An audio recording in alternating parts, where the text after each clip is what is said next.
Today, I want to break down what vendor funded really means, who's actually footing the bill, and why staffing agencies are not just okay with it, they actually benefit from it. All right, let's get into it. When someone says a VMS is vendor funded or supplier funded, here's what it actually means. Instead of your company paying a licensing fee or subscription for the software, the staffing suppliers in your program pay a small participation fee.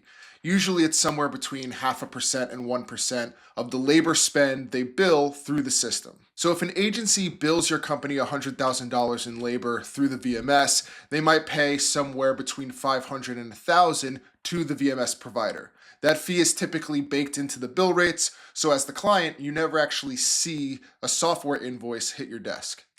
And this is not some niche setup. According to SIA's global landscape data, roughly 76% of VMS programs in North America were vendor funded as of 2024. This is an industry standard. Now, I get the skepticism. I really do. If you've been in business long enough, you know that when someone says free, there's usually a footnote somewhere. And in this case, there kind of is one. Vendor funded does not mean nobody pays. It means the cost shifts from the buyer to the supplier. Someone is always paying for the technology. The question is who and how. Here's what typically makes companies nervous. First, they wonder if the suppliers will inflate their rates to cover the fee. Second, they worry that the good agencies will refuse to participate in the program when they have to kind of pay to play.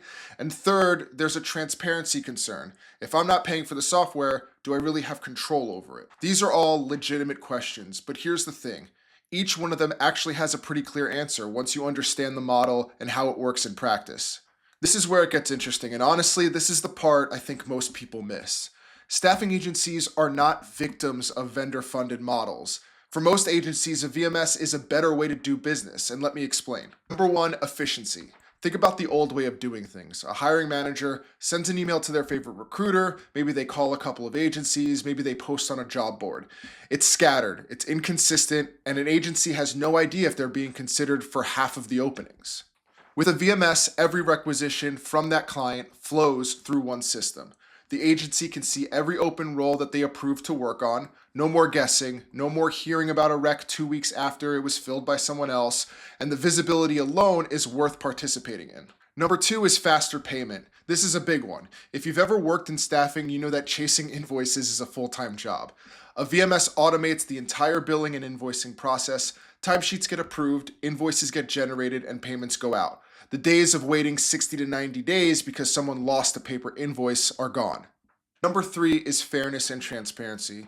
Here's something I think most agencies rarely talk about publicly, but I think about constantly, and that's favoritism.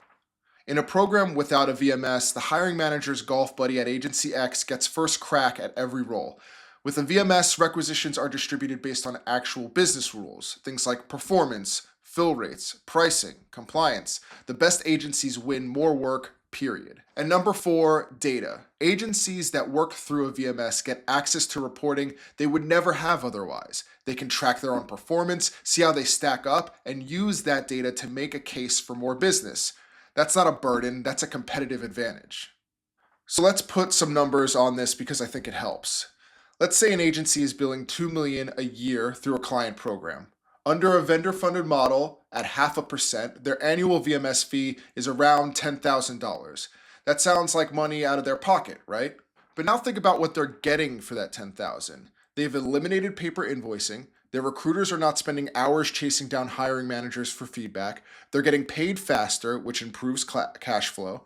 They have visibility into every open role, and they have data to prove their value when it comes time to negotiate rates or expanding the relationship.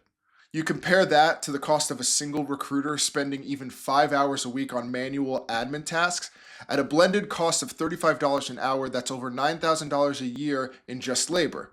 The VMS fee practically pays for itself in operational savings alone. And here's the kicker. Organizations that implement a VMS under a vendor-funded model typically see 8 to 12% in cost savings in the first year. And that's real money, and it benefits both the buyer and the suppliers who are operating more efficiently inside of that program. Now, I want to be fair here. Vendor-funded is the most common model, but it's not the only option. There are two other approaches worth knowing about. Client-funded is a subscription model where your organization pays the VMS fee directly. You get full cost transparency, total control over the platform, and it's easier to switch providers if you need to. But there is a trade-off. You need budget approval, and the cost shows up as a line item in your books. Then there is hybrid funded, which splits the cost between the client and the suppliers. You get some of the transparency benefits of client funded without the entire cost on one side. The point is, the best VMS platforms support all three models. So you're not locked into one approach forever. You can start vendor funded to get up and running quickly with minimal budget friction, then shift to a different model later as your program matures. Flexibility definitely matters here. So is your VMS really free? Well, the honest answer is it depends on how you define free. You're not paying for a software license, you're not cutting a check to a vendor every month. In that sense, yes, for your organization it can be free. But the technology is not a charity. The staffing suppliers in your program are funding it, and they're doing it willingly because the ROI makes sense for them too. They get efficiency, speed, transparency, and all the data. That small percentage fee is not a penalty, it's an investment in a better way to do business. So if you are evaluating a VMS right now and someone tells you it's vendor funded, don't let that scare you off. Ask the right questions, understand the fee structure, and make sure the platform gives you flexibility. But you don't want to walk away from a program that can save you real money and give you real visibility into your contingent workforce just because a pricing model sounds too good to be true. Because in this case, it's not too good to be true. It's just how the industry works. All right, that's it for today. If this was helpful, drop a like and subscribe, and I'll see you in the next one. Peace.